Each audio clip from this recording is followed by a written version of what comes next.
मुझे सऊदी अरब में रहते हुए कई साल बीत चुके थे। मैंने वहाँ की भाषा में भी महारत हासिल कर ली थी। मेहनत मजदूरी करना मुझे हमेशा से बोझ लगता था, लेकिन पिता की मृत्यु के बाद जब व्यावसायिक जीवन में कदम रखा तो होश ठिकाने आ गए। तब समझ आया कि जिंदगी फूलों की सेज नहीं है और रोजी रोटी कमाना कितना कठिन होता है। जब काम धंधे में हाथ डाला तो हर तरफ से धोखे का सामना करना पड़ा। ज़्यादा मेहनत करने पर भी कम मजदूरी मिलने लगी। कुछ समय बीता तो मैंने अपनी माँ से जिद की कि मुझे विदेश जाना है। मेरी माँ मेरी जिद से परेशान हो गई और बोली, अगर तुम चले गए तो मैं अकेली कैसे रहूँगी। लेकिन मैंने उन्हें समझाया कि जैसे ही में मैं स्थिर हो जाऊँगा उन्हें भी अपने पास बुला लूँगा। उन्होंने दिल से मंजूरी दी या नहीं, लेकिन मेरी जिद के आगे हार मान ली। मैंने पैसे इकट्ठा किए और विदेश जाने का इंतजाम कर लिया। सऊदी अरब जाने के बाद शुरुआती कुछ साल मैंने कड़ी मेहनत की, लेकिन मजदूरी अच्छी थी, इसलिए मैं खुश था। एक दिन मैंने अपने देश से लाया हुआ सामान खोला तो उसमें से मुझे एक पुरानी किताब मिली। वह किताब देखकर मैं चौंक गया। यह किताब मेरे पिता की थी। मेरे पिता के पास यह किताब मेरे दादा की आखिरी निशानी थी। दादा की मृत्यु के बाद मेरे पिता ने इसे सहेज कर रखा था। अब जब वे भी इस दुनिया में नहीं रहे तो माँ ने यह किताब मेरे सामान में रख दी थी, ताकि अब मैं इसका ख्याल रखूं। मुझे यह किताब इतने लंबे समय बाद मिली थी।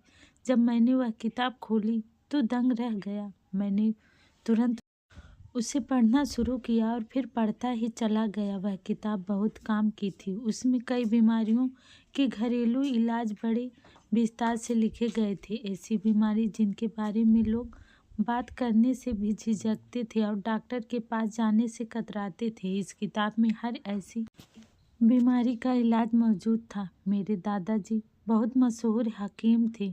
उन्होंने अपने सारे नुस्खे इस किताब में विस्तार से लिख रखे थे। अगर मैं इस किताब के बल पर एक हकीमी दवाखाना खोलता तो मुझे अच्छा खासा लाभ हो सकता था। अब मुझे अरबी भाषा पर भी अच्छी पकड़ हो चुकी थी और मैंने थोड़ा पैसा भी बचा लिया था, जो मेरी माँ को मेरी शादी के लिए चाहिए था। मैंने कुछ दिनों में ही एक छोटी सी दुकान किराए पर ली और कुछ जरूरी जड़ी बूटियाँ खरीद ली। मैंने कुछ दवाइयाँ बनाई और उन्हें बेचना शुरू कर दिया। शुरुआत में मेरे जान पहचान के लोगों ने दवाइयाँ खरीदी, लेकिन जैसे जैसे लोगों को फ़ायदा होने लगा, मेरे पास मरीजों की भीड़ लगने लगी। 2 साल के भीतर ही मेरा दवाखाना अच्छी खासी पहचान बना चुका था। दवाखाना खोलने में जितना पैसा लगा था वह 2 साल में ही वापस हो गया। उस दिन शाम ढल रही थी। मैंने जल्दी जल्दी अपनी दुकान का सामान समेटा और दवाइयों की पुड़िया संभाल कर रखने लगा। वैसे भी शाम के बाद मेरे पास कोई मरीज नहीं आता था। अगर मैं दवाखाना खुला रखता तो दिन रात मेरी ज़रूरत बनी रहती, इसलिए मैंने अपने दवाखाने का एक समय तय कर लिया था। इस व्यवस्था से मेरे दिन और रात बिना किसी थकावट के शांति से गुजर रही थी। मेरा यह दवाखाना पिछले 2 सालों से सऊदी अरब में दिन ब दिन तरक्की कर रहा था। मेरी दवाइयों में हर बीमारी का इलाज मौजूद था। ये दवाइयाँ सस्ती और देसी थीं, जिनका कोई उल्टा असर नहीं होता था। ईश्वर ने भी मेरे हाथ में ऐसी शिफा रखी थी कि मेरी बनाई दवा हर किसी को आराम दे जाती थी। उस समय मैं दवाखाना बंद कर रहा था कि एक अरबी आदमी घबराता हुआ मेरे पास दौड़ता हुआ आया। वह रोते हुए मुझसे बोला, मेहरबानी करके मेरी बीबी का इलाज कर दो। मैंने तुम्हारे बारे में बहुत सुना है। मैंने उससे कहा, भाई मैं तो इस समय दवाखाना बंद कर रहा हूँ। यह मेरे आराम का समय है, तुम सुबह आना। मैंने उसे नरमी से समझाते हुए माफ़ी मांगी। वह व्यक्ति परेशान होकर मेरा हाथ पकड़कर बोला, नहीं, मुझे अभी आपकी ज़रूरत है। मैं बहुत दूर से आया हूँ, वापस भी नहीं जा सकता और इंतज़ार भी नहीं कर सकता, क्योंकि मेरी बीबी को लकवे का झटका लगा है। मैं बहुत परेशान हूँ। मैंने कई दवाइयाँ आजमाई लेकिन कोई असर नहीं हुआ। उसकी परेशानी देखकर मैं रुक गया। वह हर भी व्यक्ति बोला, मैं बहुत गरीब हूँ और अपनी बीवी का इलाज किसी बड़े अस्पताल में नहीं करवा सकता। मैंने उसे ध्यान से देखा। वह एक नौजवान व्यक्ति था। उसकी कद काठी और सेहत अच्छी थी। उसका पहनावा साधारण था, जिससे लग रहा था कि वह ज़्यादा अमीर नहीं है और शायद मुझे दवाइयों के पूरे पैसे भी ना दे सके। पहले तो मेरा मन हुआ कि मैं उसे मना कर दूं, लेकिन फिर इंसानियत के नाते मैंने सिर हिला दिया। मैंने उससे कहा, ठीक है, तुम चिंता मत करो, मैं अभी तुम्हारे साथ चलता हूँ। उसे आश्वासन देकर मैं अपनी दुकान में वापस गया और लकवे के इलाज के लिए ज़रूरी दवा उठाई, फिर उसके साथ चल पड़ा। रास्ते में वह उदासी भरे स्वर में अपनी बीवी की हालत के बारे में बताने लगा। वह बोला, मेरी बीवी बहुत चुस्त दुरुस्त और जवान लड़की है। वह सारा दिन बिना थके घर का काम करती रहती है, लेकिन 2 दिन पहले उसे लकवे का झटका लगा कि वह बिस्तर पर पड़ गई है। अब वह ना हिल सकती, ना कोई काम कर सकती है। वह अरबी व्यक्ति रोते हुए कहने लगा, मुझे अपनी बीवी से बहुत मोहब्बत है। अगर मेरे बस में होता तो मैं उसे सारी जिंदगी बैठाकर खिलाता, लेकिन मेरी समस्या यह है कि वह बिल्कुल जवान है। उसके लिए वह बहुत बड़ी मजबूरी है कि वह बिस्तर पर लाचार पड़ी रहे। वह अपनी हालात पर बहुत रोती है। हमेशा फुर्ती से काम करने वाली लड़की अब जिंदगी भर बिस्तर पर नहीं रह सकती। मैंने उसे तसल्ली दी और कहा, चिंता मत करो, अगर अल्लाह ने तुम्हें मेरे पास भेजा है तो यकीनन उसमें मेरे हाथों में तुम्हारी बीवी तसल्ली पर वह भी थोड़ा शांत हो गया। जब तक हम उसके घर पहुँचे रात हो चुकी थी। उसने मुझे घर के अंदर ले जाकर लाइट जलाई और सीधे अपने कमरे में ले गया। सामने बिस्तर पर एक जवान लड़की चादर ओढ़े पड़ी थी। उस अरबी ने मेरे लिए बिस्तर के पास एक कुर्सी रखी और अपनी बीवी की चादर ठीक करने लगा। उसी समय मेरी नज़र उसकी बीवी पर पड़ी और उसे देखकर मैं ठिठक गया। वह बेहद खूबसूरत लड़की थी। उसकी त्वचा चमकदार और रंग दूध जैसे सफ़ेद थी। वह वाकई बहुत जवान थी। मैं उसे देखता ही रह गया। मुझे यकीन नहीं हो रहा था कि उस गरीब अरबी की बीवी इतनी राजकुमारी जैसी खूबसूरत होगी। मैं उसकी किस्मत पर हैरान था कि ईश्वर ने कैसे किसी को ऐसी नियामत दी है। मेरे पास बहुत से मरीज महिलाएं और लड़कियां आती थीं, लेकिन किसी ने भी मेरी इतनी गहरी नज़रों को नहीं खींचा था। अचानक मेरी नीयत खराब होने लगी। मेरे मन पर शैतान का असर हावी होने लगा। वह लड़की तो वह भी मेरे रहमो करम पर पड़ी थी। मैं उसे देखता ही जा रहा था। जब उस अरबी ने मुझे झकझोरा और मेरी तंद्रा तोड़ी तो मैं चौंक कर होश में आया। उसने कहा, हकीम साहब, मैं कब से आपको बुला रहा हूँ, आप कहाँ खो गए हैं? क्या मेरी बीवी की बीमारी का इलाज मुमकिन है या कोई बड़ी चिंता की बात है? उसकी आवाज़ में घबराहट थी। वह मेरी खामोशी और गुमसुम रहने से परेशान हो गया था। उसे लगा कि मैंने उसकी बीवी की हालत में कोई बड़ी समस्या देख ली है, इसलिए जवाब नहीं दे रहा। मैंने जल्दी से कहा, हाँ, थोड़ी परेशानी की बात है। तुम्हारी बीवी को एक खास जड़ी बूटी की भाप देनी होगी ताकि उसके लकवे की समस्या ठीक हो और साथ ही उसके शरीर की मालिश भी करनी होगी क्योंकि कमजोरी बढ़ रही है। भाप देना तो सच में सही इलाज था, लेकिन मेरी नीयत पर हावी हो रही गंदे ख्याल और गलत सोच की वजह से मैंने मालिश का झूठा इलाज भी उसमें जोड़ दिया। वह अरबी यह सुनकर खुश हो गया कि उसकी बीवी का इलाज संभव है। उसने कहा, ठीक है, आप इलाज करें और मेरी बीवी को पूरी तरह से ठीक कर दें। मेरी हिदायत पर उसने जल्दी से भाप के लिए सामान इकट्ठा किया। वह एक बड़ा बर्तन पानी से भर कर लाया और मेरी हिदायत के अनुसार उसे चूल्हे पर रख दिया। मैंने कहा कि पानी इतना गर्म करो कि उसमें से भाप निकलने लगे। जब पानी गर्म हुआ तो मैंने उसमें एक जड़ी बूटी डाल दी। अरबी भाप तैयार कर रहा था, लेकिन मेरी नज़र उसकी खूबसूरत बीवी पर जमी हुई थी। वह जागी हुई थी, लेकिन पूरी तरह से चुपचाप लेटी थी। मैं उसे बार बार देखकर बेचैन हो रहा था और मौके की तलाश में था कि किसी तरह वह अरबी वहाँ से हटे ताकि मैं मालिश की बहाने उसकी बीवी को छू सकूं। लेकिन वह अरबी हर समय मेरे साथ साथ ही रहा। मजबूर होकर मैंने उसकी मौजूदगी में ही कमरे को भाप दी। जब उसका शरीर अच्छी तरह भाप से तर हो गया तो मैंने उस अरबी से कहा, बस अब इतनी भाप काफ़ी है। अब तुम यह सामान बाहर ले जाकर रख दो, तब तक मैं तुम्हारी बीवी की मालिश कर देता हूँ। उसने अपनी बीवी की तरफ देखा और बोला, ठीक है। लेकिन फिर जाने क्या हुआ कि उसने सामान वहीं कमरे के कोने में रख दिया और खुद मेरे पास आकर खड़ा हो गया। यह देखकर मैं घबरा गया। वह अपनी खूबसूरत बीवी को मेरे साथ अकेला छोड़कर जाने के लिए तैयार नहीं था। वह बेचैनी से बार बार अपनी बीवी को देख रहा था, जैसे बिना कुछ कहे उससे बात कर रहा हो। मेरी सवालिया नज़रों के जवाब में उसने गंभीरता से कहा, आपको मेरी मदद की ज़रूरत पड़ सकती है, इसलिए मैं यहीं मौजूद हूँ। आप मेरी चिंता मत करें और मेरी बीवी का इलाज करें।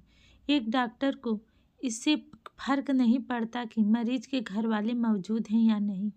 उसके इस बयान से मुझे लगा कि वह मुझे संकेत दे रहा है। वह उतना भोला नहीं था जितना मैंने समझा था। उसकी वजह से मैं दुविधा में पड़ गया। उसके सामने उसकी बीवी को छूने का ख्याल मुझे नामुमकिन लगा। वह मेरी हरकत से समझ जाता कि मेरी नीयत सही नहीं है। मैं बहाने से अपना सामान टटोलने लगा और थोड़ी देर बाद चौकन्ने का नाटक करते हुए उससे कहा, मालिश के लिए जो तेल चाहिए वह मेरे पास नहीं है। वह बोला, कैसा तेल चाहिए? मैंने झूठ बोलते हुए कहा, मुझे जैतून का तेल चाहिए। उसी से मालिश की जा सकती है, क्योंकि जैतून का तेल बहुत गर्म होता है और लकवे के मरीज के लिए गर्म चीज़ों का इस्तेमाल करना ज़्यादा फायदेमंद होता है।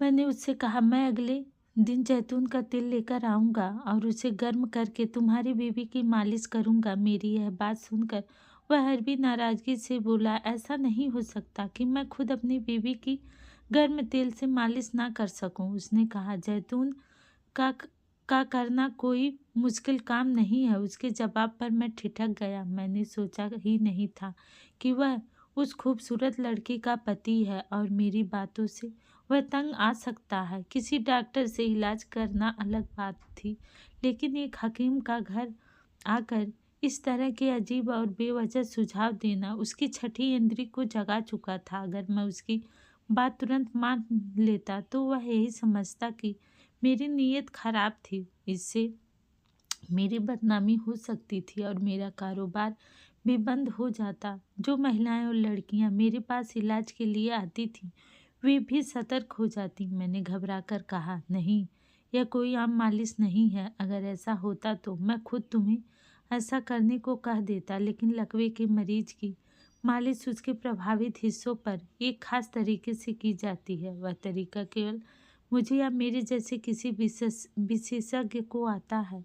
तुम इसे ऐसे वैसे नहीं कर पाओगे। मैंने किसी तरह उसे टाल दिया और उस दिन वहाँ से वापस आ गया। लेकिन मैंने महसूस किया, इतनी खूबसूरत हो वह किसी दूसरे आदमी को इतनी आसानी से उसे छूने नहीं देगा। लेकिन मैंने भी अपनी सारी शराफत और परवरिश भुलाकर ठान लिया था कि किसी भी तरह उस अरबी की खूबसूरत पत्नी को एक बार पाना है। उस रात मैं देर से अपनी जगह पहुंचा और अगले दिन देर से अपनी दुकान पर आया। दुकान के बाहर दवाइयाँ लेने के लिए लोगों की भीड़ लगी हुई थी, लेकिन उन्हें देखकर इस बार खुशी की बजाय मैं चिढ़ गया और अनमने ढंग से दवाइयाँ देने लगा। मेरा दिमाग तो बस उस अरबी की बीवी के ख्याल में उलझा हुआ था और जल्दी से उस अरबी के घर पहुंचने की फिक्र में लगा था ताकि उसकी बीवी को हासिल कर सकूं। मैंने अपनी ज़िंदगी में इतनी खूबसूरत लड़की नहीं देखी थी और वह मुझे आसानी से मिल सकती थी। जल्दी जल्दी मैंने सारे ग्राहकों को दवा देकर निपटाया और अपनी दुकान बंद कर दी। दिन अभी बाकी था। मैंने भाप के लिए ज़रूरी जड़ी बूटियां और जैतून का तेल अपने थैले में डाला और उस गरीब अरबी के घर की ओर चल पड़ा। उसका घर काफ़ी दूर था, इसलिए वहां पहुंचते पहुंचते शाम हो गई। मैंने बेसब्री से दरवाजे पर दस्तक दी तो उसने फौरन दरवाज़ा खोल दिया। शायद वह भी मेरा ही इंतज़ार कर रहा था। जैसे पिछली बार मैंने फिर से उसकी बीवी को भाप दी। भाप देने से उसके शरीर से पसीना आने लगा। वह बोला, अगर मेरी बीवी सिर्फ भाप से ठीक हो सकती है तो मालिश की ज़रूरत नहीं है। मैंने लापरवाही से कंधे उचकाते हुए कहा, जैसी तुम्हारी मर्जी, लेकिन इस तरीके में बहुत समय लगेगा और तुम इतना खर्च नहीं उठा पाओगे। मैंने जानबूझकर उसे इलाज के खर्च का एहसास दिलाया और वह चुप हो गया। शायद वह सच में खर्च से घबरा रहा था। मैंने भाप दी और फिर जैतून के तेल को हल्का गर्म किया। इस बार वह अरबी भाप का सारा सामान लेकर कमरे से बाहर चला गया। देखकर मैं खुश हो गया। मैंने जल्दी से उस लड़की को छुआ, लेकिन जैसे ही मैंने उसे हाथ लगाया अचानक उसके शरीर में हलचल हुई और जो मैंने देखा उसने मेरे होश उड़ गए। मैं पीछे हटते हुए लड़खड़ा गया और मेरी इस हरकत से पास में 2 कांच के गिलास गिरकर टूटने की आवाज़ से सन तोड़ दिया। उस आवाज़ को सुनकर वह अरबी तुरंत भागता हुआ कमरे में आया। मैं हक्का बक्का होकर उस लड़की को देख रहा था, जबकि वह अरबी घबराकर मुझसे पूछने लगा, क्या हुआ, कोई परेशानी है?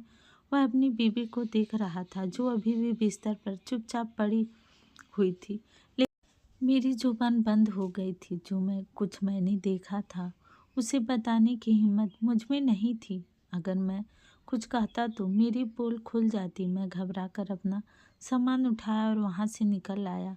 वह अरबी मुझसे बार बार सवाल करता रहा, लेकिन मैं एक पल भी वहाँ नहीं रुका। मेरे चेहरे पर पसीने की बूंदें छलक रही थी। मुझे नहीं पता कि मेरे जाने के बाद उस अरबी की क्या हालत हुई होगी, क्योंकि वह मेरी घबराहट देखकर रोने लगा था। मेरा दिमाग झंझना रहा था। ऐसा लग रहा था जैसे मैं कोई सपना देख रहा हूँ। मेरी ज़िंदगी में पहली बार ऐसे मरीज से सामना हुआ था। मैं जैसे जैसे अपने घर पर पहुँचा और बिस्तर पर गिर पड़ा, मेरा दिमाग सोचों में उलझा हुआ था। जो कुछ मैंने उस अरबी के घर में देखा था उस पर यकीन करना मुश्किल हो रहा था। गरीब अरबी की खूबसूरत बीवी के ख्याल में खोए हुए मुझे नींद आ गई। अगली सुबह मैं रोज़ की तरह अपने दवा खाने पर पहुंचा और अपने काम में व्यस्त हो गया। काम की व्यस्तता की वजह से मेरे दिमाग से उस गरीब अरबी का ख्याल निकल चुका था। लेकिन जब दोपहर का दूसरा पहर हुआ तो वह अरबी मेरे पास आया।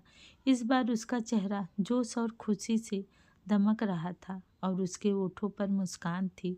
उसने मुझे पुकारा तो मैं जो एक दवा बनाने में व्यस्त था चौंककर उसे देखने लगा। उसे अचानक सामने पाकर मैं पल भर के लिए घबरा गया, लेकिन वह बोलने लगा, हकीम साहब, आपका बहुत बहुत शुक्रिया। आप सच में बहुत बड़े इलाजगार हैं। लोग आपके बारे में जो कहते हैं वह बिल्कुल सच है। आपके हाथों में बड़ी बड़ी बीमारियों की शिफा है। मैं उसकी इतनी तारीफ और खुशी का मतलब नहीं समझ पा रहा था। वह जो अपनी बीवी के दुख में रोता रहता था आज इतना खुश कैसे था? लेकिन उसके अगले वाक्य ने मेरे होश उड़ा दिए। उसने कहा, मेरी बीवी ठीक हो गई है। उसने बताया, आपके दिए गए 2 बार के भाप और मालिश का इतना असर हुआ है कि मेरी बीवी आज सुबह उठी तो पूरी तरह ठीक थी। वह कहने लगा, मुझे अपनी बीवी के ठीक हो जाने की जी इतनी खुशी हुई कि मैं तुरंत आपका शुक्रिया अदा करने चला आया। वह बार बार मुझे धन्यवाद कह रहा था, क्योंकि उसे यकीन था कि उसकी लकवे की मरीज बीबी मेरे इलाज से ठीक हो गई है। बाहरी तौर पर तो ऐसा ही लग रहा था, लेकिन असलियत कुछ और थी। मेरा मन हुआ कि मैं उसे उसकी बीवी की सच्चाई बता दूं, लेकिन मैं चुप ही रहा। एक शब्द भी कहने की हिम्मत नहीं हुई। मैंने बस चुपचाप उसका शुक्रिया स्वीकार कर लिया। फिर उसने मुझे मेरी फीस दी, जो मेरी उम्मीद से कहीं ज़्यादा थी।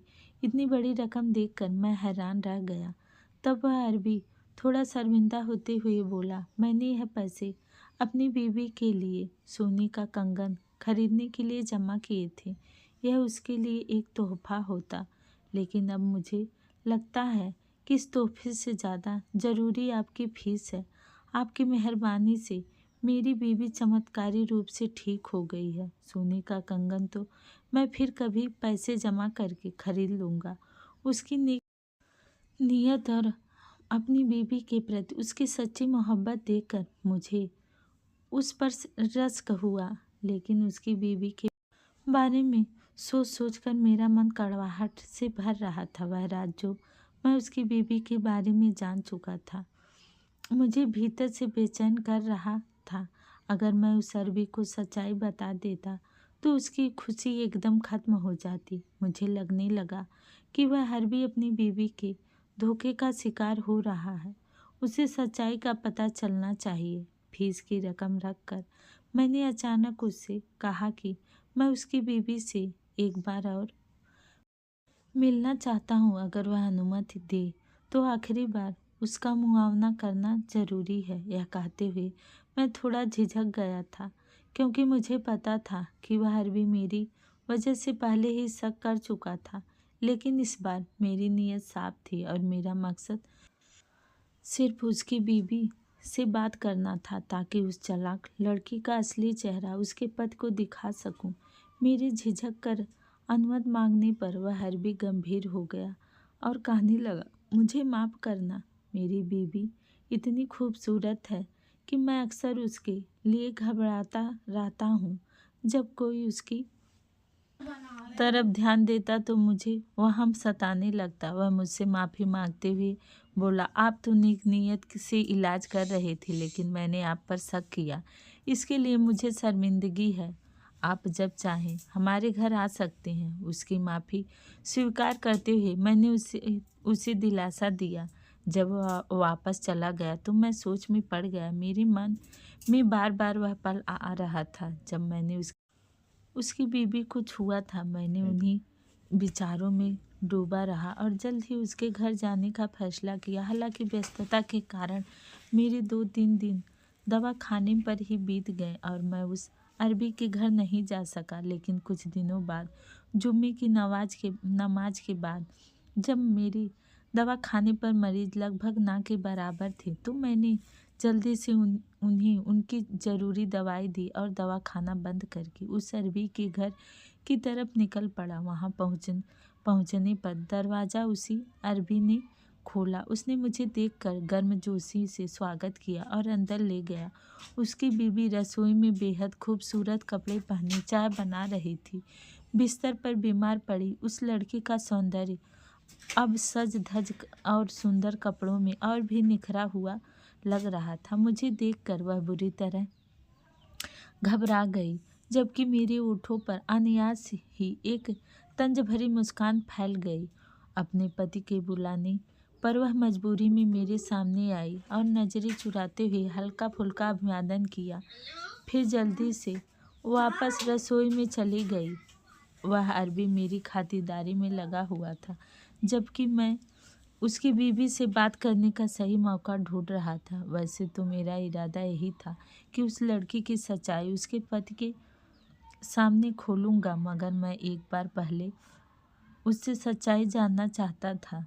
जल्द ही मुझे मौका मिल गया। उस अरबी ने बड़े ही प्रेम पूर्वक मुझे रात के खाने के लिए रुकने का आग्रह किया, तो मैं रुक गया। वह खाने की तैयारी के लिए बाजार से सामान लेने चला गया। उसका मुझ पर भरोसा इतना बढ़ गया था कि वह मुझे अपनी बीवी के साथ अकेला छोड़कर चला गया। यह बात मुझे अंदर ही अंदर शर्मिंदा कर रही थी कि मैं इतनी अच्छे इंसान की बीवी पर बुरी नज़र डाली थी। उसके जाने के बाद मैंने किचन में छुपी उसकी बीवी को बुलाकर कहा, अगर तुम नहीं चाहती कि मैं तुम्हारा राज तुम्हारे पति के सामने खोल दूं, तो मेरे सामने आकर सच बताओ कि तुमने ऐसा क्यों किया। वह लड़की घबरा गई और जल्दी से किचन से निकलकर मेरे सामने आ गई। शर्म से उसका सिर झुका हुआ था। मैं उसे देख रहा था। उसका सौंदर्य वाकई ऐसा था कि किसी का भी मन डगमगा सकता था। लेकिन इस बार मेरी नीयत खराब नहीं थी। शायद इसलिए क्योंकि मुझे पता था कि वह जितनी मासूम दिख रही थी उतनी थी नहीं। उसकी चुप्पी तोड़ते हुए मैंने हल्के स्वर में कहा, उस दिन मैंने तुम्हारा सच जान लिया था। जब मैंने तुम्हें छुआ तो तुमने झटके से मेरा हाथ हटाकर मुझे घूरा। तुम पूरी तरह ठीक थी और मेरी हरकत पर तुम्हारा सच अपने आप खुल गया था कि तुम्हें लकवा नहीं हुआ है। उसकी इस हरकत ने मुझे झकझोर दिया था। मुझे याद आया कि कैसे उसका गरीब पति मेरे पास आया था। वह रो रो कर मुझसे उसके इलाज के लिए चलने की विनती कर रहा था। वह अपनी बीवी के लिए जगह जगह भटक रहा था, लोगों से मिन्नतें कर रहा था कि उसकी बीवी का इलाज हो सके, जबकि वह लड़की सिर्फ नाटक कर रही थी। मेरे शर्म दिलाने पर वह भी ज़्यादा सिर झुकाकर चुप हो गई। मैंने उसे बताया, तुम्हारे पति ने तुम्हारे लिए पैसे बचाए थे और वह इलाज ही तुम्हें सोने का कंगन दिखाकर देने वाला था, लेकिन उसे वह रकम मेरे इलाज की फीस के रूप में देनी पड़ी। मेरी इस बात पर उसने आश्चर्य से सिर उठाकर मुझे देखा और फिर आंसू बहाते हुए सिर झुका लिया। उसके रोने पर मैंने नरमी से पूछा, तुमने यह झूठा नाटक क्यों किया? तुम्हारा पति तुम्हारी वजह से इतना परेशान था कि रोता रहा। तब उसने कहा, एक दिन मैं सोकर उठी तो अचानक मेरे कमर में दर्द हुआ और मेरे लिए हिलना डुलना मुश्किल हो गया था। मैंने जोर से चिल्लाना और रोने लगी कि मैं हिलडुल नहीं पा रही हूँ। मेरे पति ने यह सुना तो वह बुरी तरह घबरा गया और मुझे सहारा देकर उठाने की कोशिश करने लगा।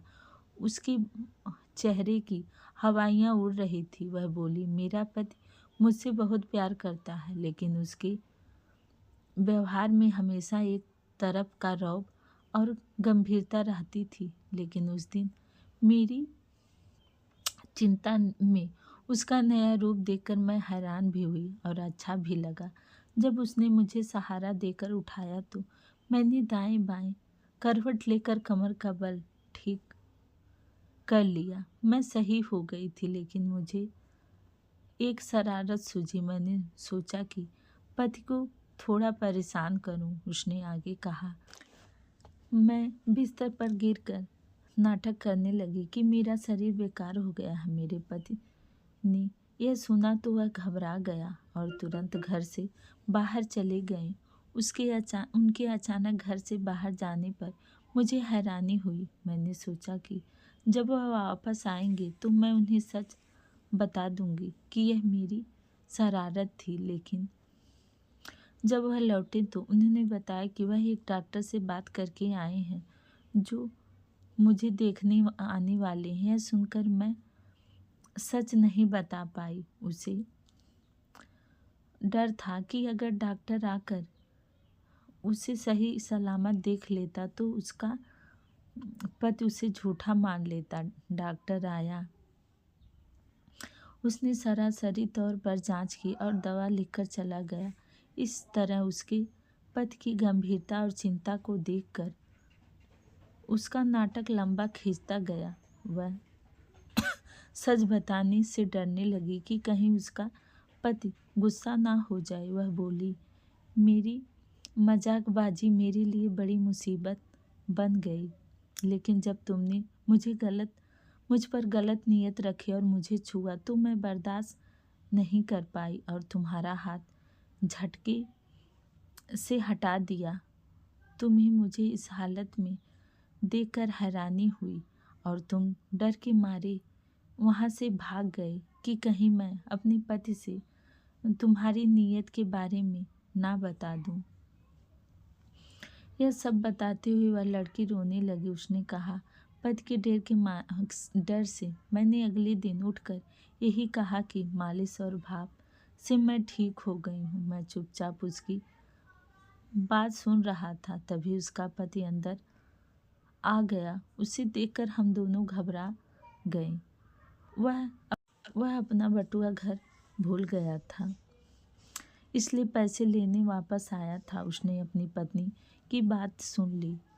वह गंभीरता से अपनी पत्नी के पास गया और उसके आंसू पोंछते हुए बोला, इसमें गुस्सा करने वाली कोई बात नहीं है। अगर तुम पहले दिन ही मुझे बता देती कि यह तुम्हारी शरारत थी तो मैं इतना परेशान नहीं होता। दोनों ने एक दूसरे से माफ़ी मांगकर बात खत्म कर दी। मैंने शर्मिंदगी से उससे माफ़ी मांगी और उसकी फीस उसे वापस कर दी। मैंने कहा, इस रकम पर मेरा कोई अधिकार नहीं है। तुम्हारी पत्नी तो पहले से ही ठीक है।